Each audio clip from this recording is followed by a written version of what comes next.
So we are touching on kind of the bigger or larger themes a little bit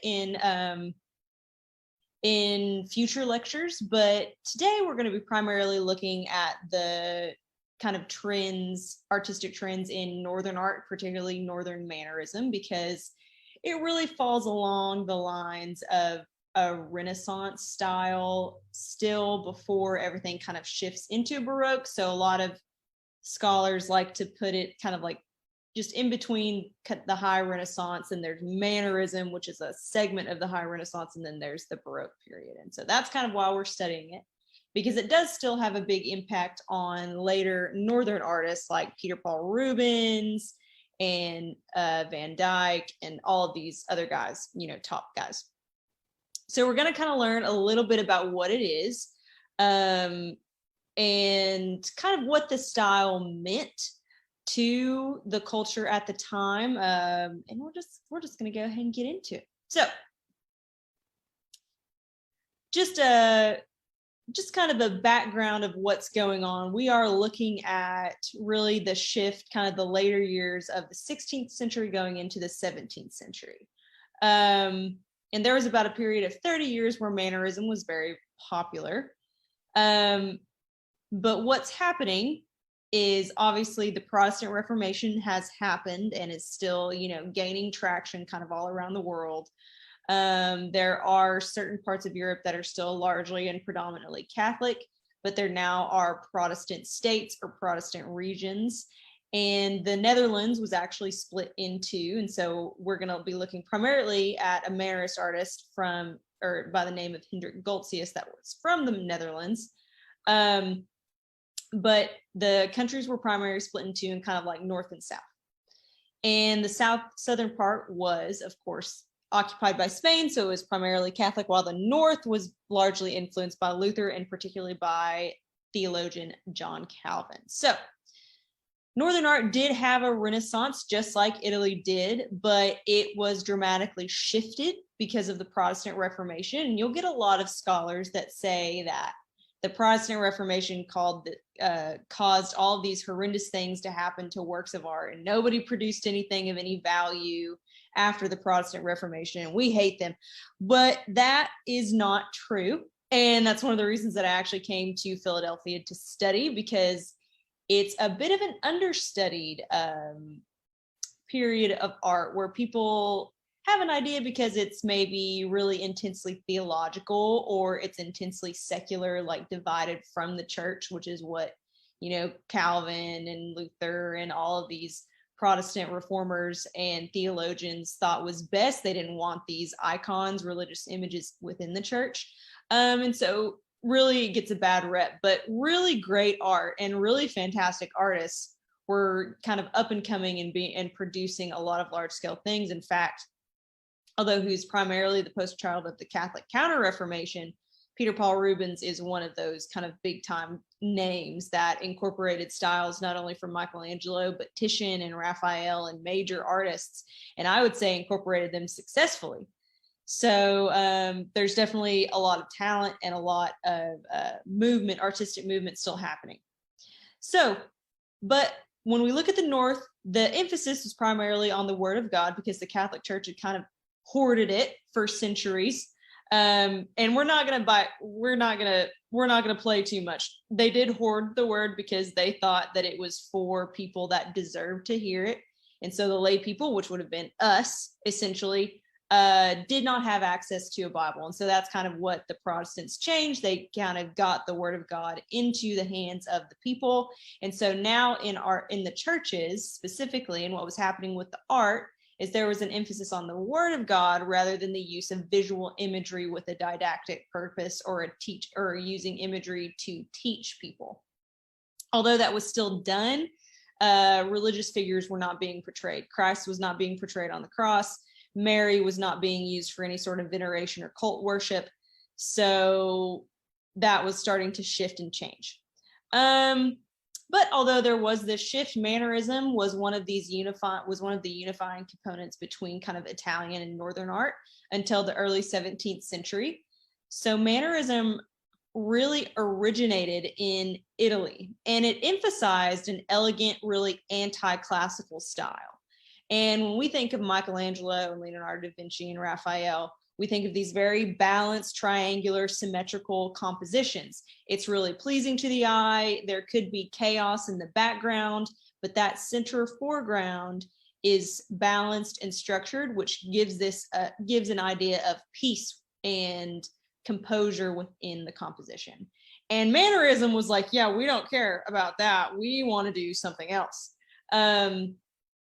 So Mannerism, and much like this painting to the right, emphasize kind of a chaotic conglomeration of bodies, and particularly elongated bodies. So these balanced ideal bodies were really based in classical antiquity, where the human form was balanced and it was elegant and it was composed and it was modest.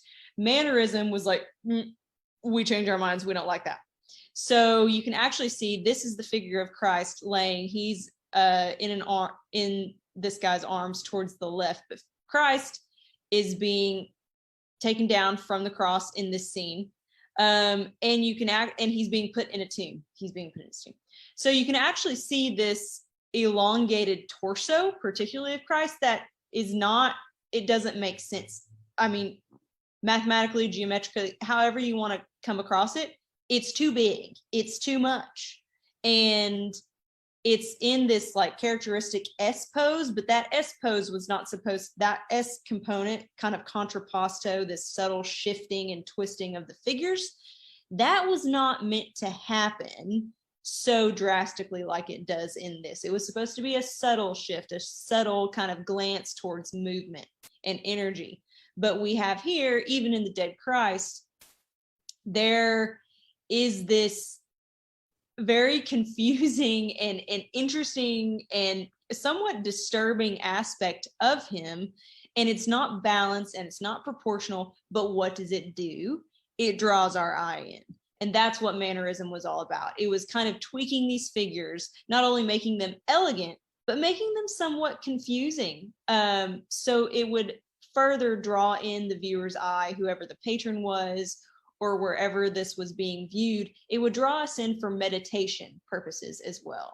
And so if it was in a church, then it would draw us in for meditation and maybe kind of trying to tease out what we're meant to learn from the picture. And if it was made for like a wealthy patron, so really more of a secular work or maybe private devotion, then that was made for the patron to kind of really enjoy and kind of get out whatever the didactic element was to really learn.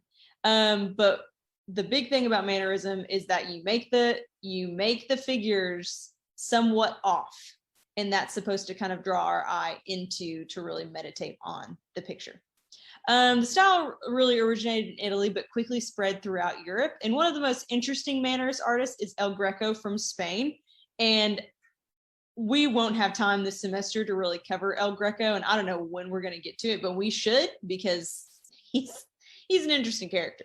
But we'll focus really more on Mannerism's northern practitioners and what it meant in such a religiously charged era full of reform, which held a huge suspicion towards images in general. Now, if you talk to different scholars, if you look at different theologians, you'll know that they had actually different opinions of all of these images, and particularly religious images, and not all of them were suspect. Luther actually advocated for the image was it really meant nothing. It shouldn't, whether it's in a church or whether it's outside of a church, we're not worshiping that image, so it's not doing any harm. Whereas Calvin saw it as a type of icon, which could be interpreted as a type of idol that was tempting to be worshipped. And then Zwingli, who came full force and full flavor, was just like, well, I've decided we need to destroy all religious imagery everywhere. And so that was kind of the debate between images at the time. But you should know that religious images, particularly in these newly Protestant countries, held some suspicion. And overall, that was because they were largely associated with the Catholic Church, which was very suspicious to the Protestant Church, right? Which is what Luther's theses were all about. But before we kind of move on to Hendrik Goltzius in particular, let's just look at some of these mannerist qualities we see here. This is a work by Parmigiani Nannino, titled Madonna with the Long Neck. And at first glance, it seems relatively normal. The figures are slightly elongated, but it really isn't until you spend some time with the work that you notice, like, I'm slightly disturbed by this image, even though it does definitely have a very elegant and intellectual association.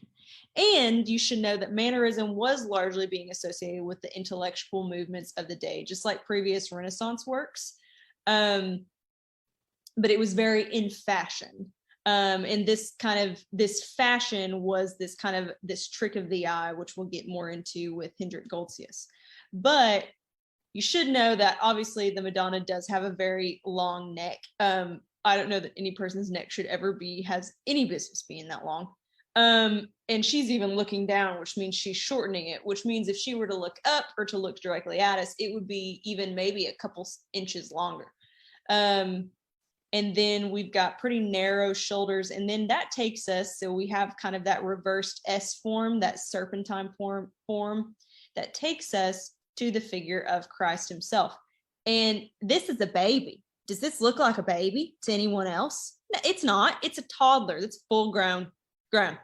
And so, but it's meant to be a baby. It's just that the body is so elongated.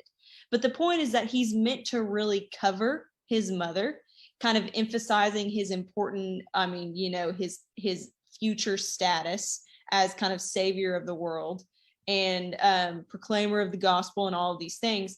So it is emphasizing his future kind of status by making him a little larger and making him encompass his mother. And he's situated on her lap, which kind of tells us of this type of incarnation relationship that the mother and child had.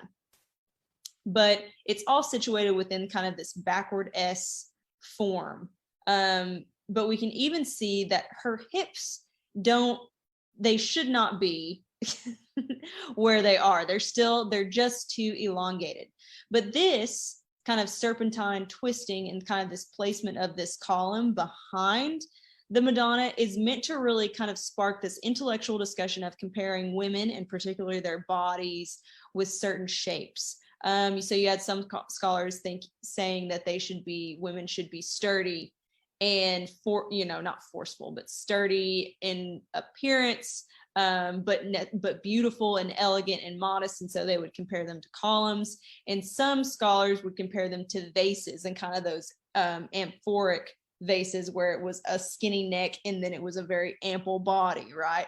So that's meant to call into memory what are the intellectual discussions of the day. So Mannerism, much like later forms of art, it really has layers that you're meant to kind of study and be interested in. So this is a printmaker. Well, let's see, are we right? Okay. This is a printmaker and painter and overall just artist, Hendrik Goltzius. He was a Netherlandish artist, and he really is an interesting character and is a Mannerist artist for sure.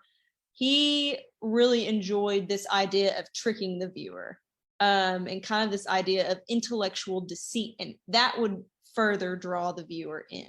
And so these are just a couple. We're not going to spend too much time with these figures right here. These are some of his early figures, and this is the personification of let's see, what is this? I'm sorry. This masculine figure is meant to, this is meant to represent the sun. These are personifications of the sun and moon. Sorry, just forgot. And we can even see that this figure right here is meant to be kind of this emulation of the Sun King. He actually holds the sun in his right hand right here, or left hand. And so we can kind of see kind of the chaos that's associated with like the masculine. There's meant to be this strength, there's meant to be this power, and the feminine is a bit more tranquil. But we can see this interest in kind of this mannerist and kind of very artificial depiction of bodies even here. You see, like, obviously this is the abdomen of this guy, but then you've got muscles like going on up. And well, that doesn't seem right, does it? No. Like, and so that's a little weird. And then you've got knee muscles not many people have knee muscles. It just gets worse. And by worse, I mean better, but it just gets weirder from here. And even with the woman, hers, obviously musculature in women was not necessarily ideal. You know, they were meant to be more fleshy. They were meant to be more substantial in bodily mass. And that was meant to emphasize, you know, roles of women. They were meant to be soft. They were meant to be elegant. They were meant to be modest. So, but we can kind of see that twisting that's happening with her body as well. And that her neck is looking very far. I don't know if you've ever twisted your neck too far, but it's almost looking like she's looking a little too far, just a little bit of discomfort. But that kind of leads us into this idea that Mannerism is all about this elegant artificiality. And it's all about tricking the viewer into looking at the piece. And then, like I said before, really encouraging intellectual study and intellectual discussion. Because these pieces were largely, and not necessarily all of Goltzius's pieces, but the pieces being produced were primarily found on the open market nowadays because prints were being made. People that were not able to collect, you know, large scale paintings could actually collect either smaller scale paintings or prints of major paintings. And so this was really meant to spark discussions happening through, you know, kind of in that contemporary society. Mannerism directly translates to a stylish style or a beautiful style, and it's really meant to call attention to the artificiality of painting itself. So it's not just the subject that's almost seeming unreal or not, or artificial, because the Renaissance, if you'll remember, Michelangelo, Raphael, they made these very realistic figures that had almost a bodily presence as if they belonged in our world. But Mannerism as a style is meant to call into our minds kind of this notion of artificiality, that this is not real, this is a painting. And although it looks good, you're meant to know and decipher whether it's real or whether it's a painting. So it was really kind of this mind game psychoanalytic play that was happening with these artists. And this looks like, and this is something that Goltzius was a fan of, this is actually a pen and ink drawing, and he sketched it to where it looks like an engraving. So it makes it even more confusing on what medium he's actually employing to trick the viewer. So it's meant to make us really like look hard and try to tease out any sort of extra details. So Goltzius is really taking tenets of Mannerism and making them his own, because we know that in Italy, there's definitely, you know, an understanding of like, there's a conglomeration of figures, it's chaos, there's not a lot of structure, and all these figures are really elongated. And but it's meant to draw us in because they're all very elegantly painted as well. But he kind of takes it into making it a point to really trick the viewer. You know, with Mannerism, there was a call to artificiality, but Goltzius really finds a lot of pleasure in tricking the viewer in particular, and tricking his patrons. And his patrons would have loved it. I mean, these were people that were wanting to either purchase his work or commission him for works, were very much along the lines of they wanted to be tricked. So I don't know what that tells you about the culture at large, but it is interesting. He works in the medium of printmaking, pen and ink drawings, and he also does complete paintings, as we'll see. But his big goal is really to deceive the viewer in a way. And this goes so far as to trick viewers, as we kind of talked about, with the medium that he's actually employing. And as we can see even here, he's still playing along with like these elongated bodies, and the anatomy isn't quite right. Although I will argue that female anatomy is hardly ever really correct, even in Renaissance paintings, just because, particularly in Michelangelo, it's almost as if he'd never seen a female body before in his life. It's almost like he painted a man and then just stuck breasts where they were supposed to go, you know, like, and so you kind of get that feeling with Goltzius too, like, but that he's really, I think, more coming from a point, not that he can't portray a convincing female body, but he doesn't want to portray a convincing and ideal female body because it's meant to call into this notion of artificiality. But you can definitely see that these shoulders don't quite belong with these breasts that he's put on there, right? It just doesn't quite look right.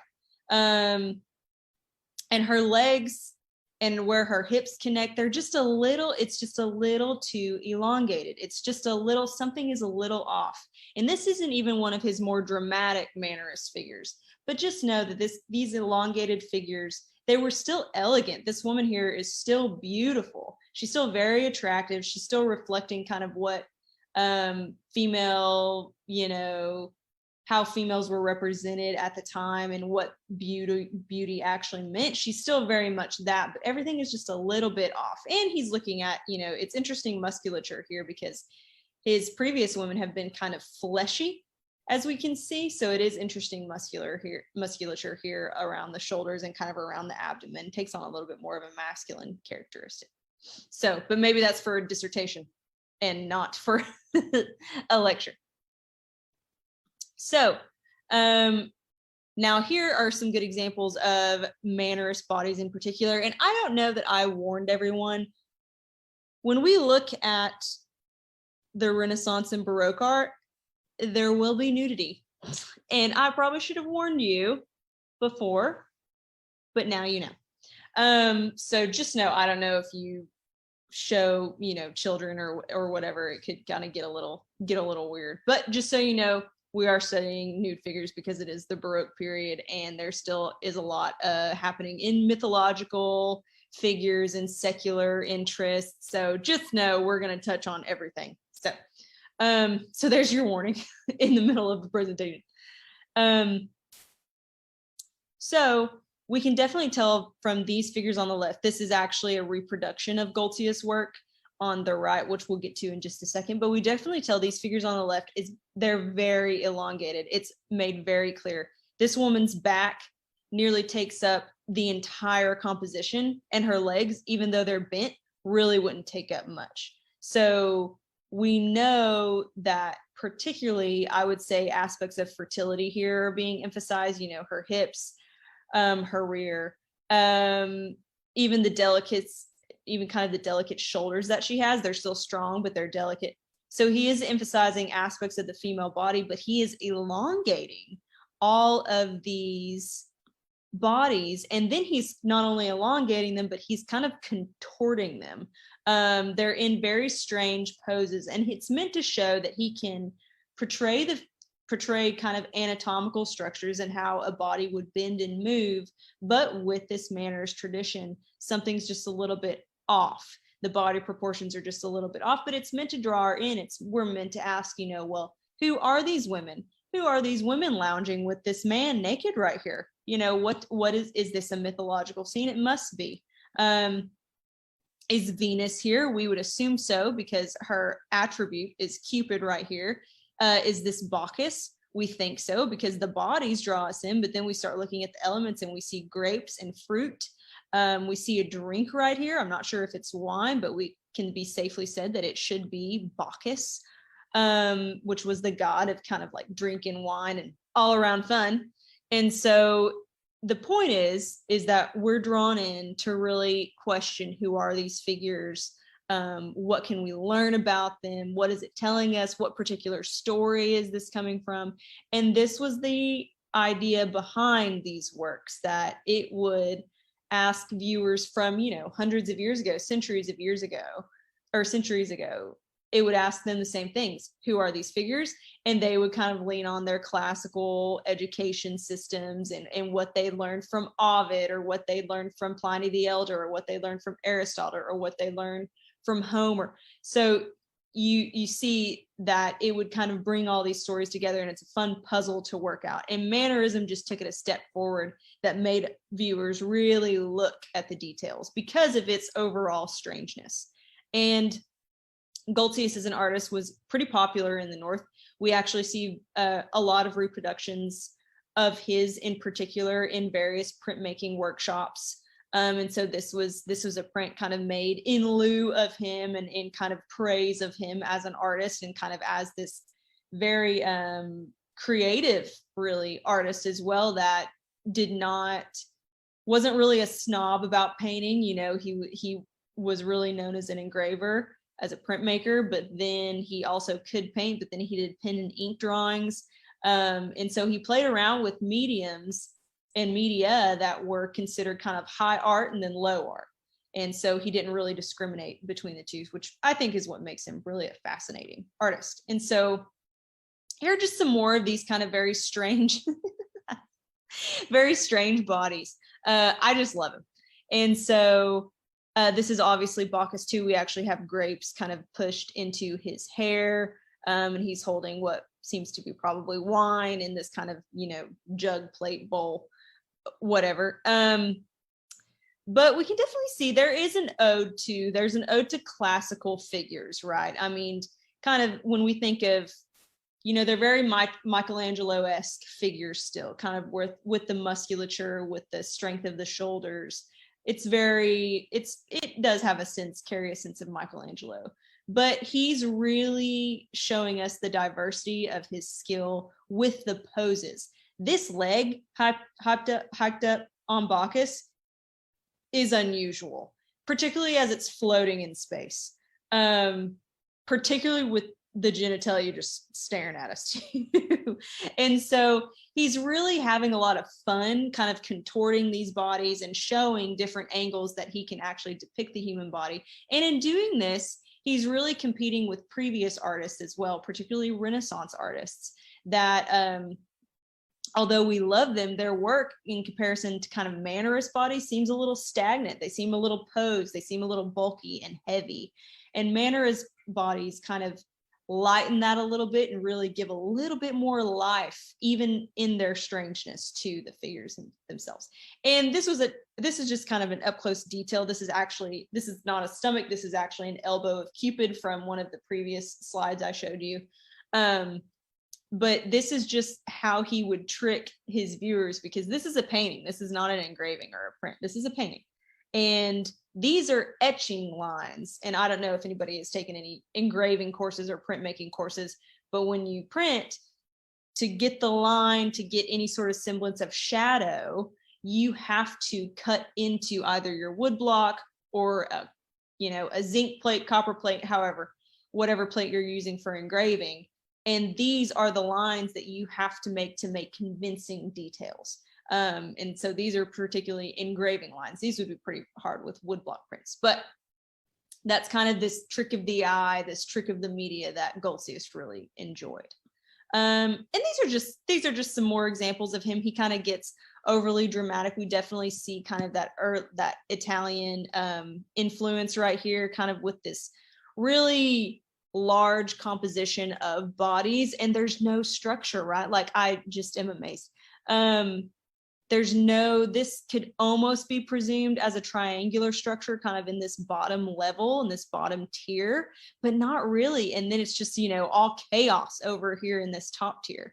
And there's not really this semblance, although it's balanced, it works. You can't quite put your finger on why it's balanced. And since you can't, that makes you spend a little bit more time saying, like, okay, I see. This body is meant to draw our eye to this top tier, and it's meant to kind of circle around and go out to this guy with this fabulous hat on and go down his leg to these figures. What are they doing in the background? That's how you're meant to read these paintings. You're really meant to engage and spend some time with them. And I just wanted to include kind of this print right here. Actually, this is a pen and ink drawing right here of Venus and Cupid as well. As you study Renaissance Baroque art, Venus is almost always her attribute. So what her symbol, really her icon, is always Cupid. And he's usually depicted as a small child with wings. He usually has a bow and arrows for when he strikes people with love. And they're usually very intimate with one another. Usually their bodies are usually touching and la-di-da to kind of tell us of that kind of symbolism as well. But you can definitely see the manners. He's definitely a Mannerist artist, just with the bodies and how it's contorted, how it's really bending almost violently at Venus's hip right here in the center. A lot of emotion, a lot of drama. And this really leads us into later Baroque works in the north, kind of that high drama, that really contrasting of light and shadow. This one is just one of my favorite examples. I don't know that you'll ever see a more confusing Mannerist body than this right here. I don't think you will. I would challenge somebody to find one. But her body, although her face is relaxed, she's very elegant still, because elegance was part of this Mannerist style. Her body is nearly contorted. It's nearly like going backwards. Everything is like, every part of her is facing the viewer, which is unusual and strange. And so you just wonder, what is this meant to identify her power? Is this meant to identify her beauty? What is this meant to identify? And so really, Mannerism is just a very interesting style. And that leads me to a print that I've already showed you about 2 weeks ago. That Goltzius was an interesting artist. He was also a very funny artist. So before we get to this monster of a being right here on the left, let's take a look at this Hercules on the right. This was based on the Farnese Hercules. So he did travel to Italy. He would have seen the Italian, antique sculptures from antiquity, and then Renaissance pretty much copies of these sculptures. And the perspective of Hercules that we usually get is the front, right? He's usually very strong, very, very powerful in his stance. We usually see, his chest, his shoulders very well. And Goltzius has decided to give us, the viewer, a view of his butt, of his rear. And it's meant to be kind of a funny thing. He's meant to engage with Renaissance artists that were so serious in their craft and depicting these certain figures, and particularly Michelangelo, there was serious, like, brooding that came along with kind of these Renaissance figures that Goltzius noticed. And so he's really trying to spice things up a little bit and say, like, these are funny, you can have fun. I don't know that it was necessarily his intent for people to have fun looking at his images, but definitely that you can engage these images on every level and you can really enjoy them. You can find pleasure in them, and it doesn't have to be such a serious, brooding aspect thing. And so he's not only competing with Renaissance artists, but he's taking it a step further and really kind of claiming that art should be looked at and discussed for art's sake, and you don't necessarily have to be kind of this, very serious. You don't have to approach it so seriously. Like, we can really have fun looking at it. And so that kind of brings us to this character on the left. Now, this character, this is Hercules, and we can actually tell these kind of bodies, all of this stuff going on in the back. These are actually parts of his story. So I think he's battling a lion back here somewhere. And so if you spend some time, you can actually identify some of these scenes from his story. But this is titled The Great Hercules. And we can definitely see why he's great, because he's got all of these muscles everywhere. It's unnecessary, but Goltzius does it anyway.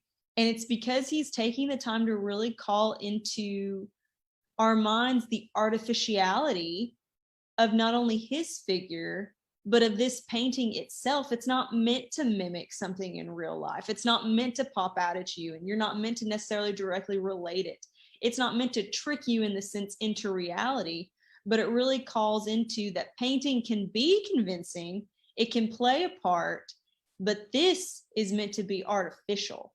This is drawing your eye to artificiality in painting in general, which is a really interesting tie-in to religious thought of the day, particularly Protestant thought, that these images are not real. These are not real people. You cannot worship them. You worship the one true God. You worship Jesus Christ. You don't get to just go and worship and venerate these saints. So it really ties in to a very interesting and particularly Protestant idea of what is happening kind of in Goltzius's world and in kind of this turn of the century.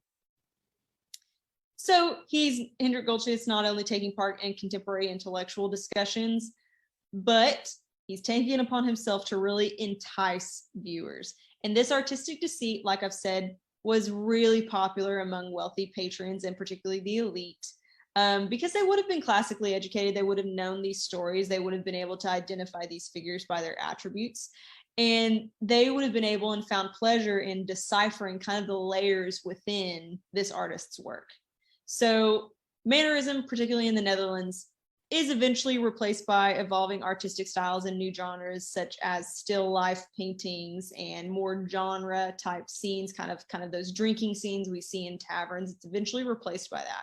But we'll consider all of those kind of next time we discuss Northern Baroque art. But I wanted to just end that these are all, this century in particular is very much all related to the things that we're going to discuss kind of later on this year into the fall and into the winter. We're going to just be discussing Florentine church interiors, particularly Santa Maria Novella, in 2 weeks. And that coincides, that's about the middle of the 16th century. Major churches are being renovated.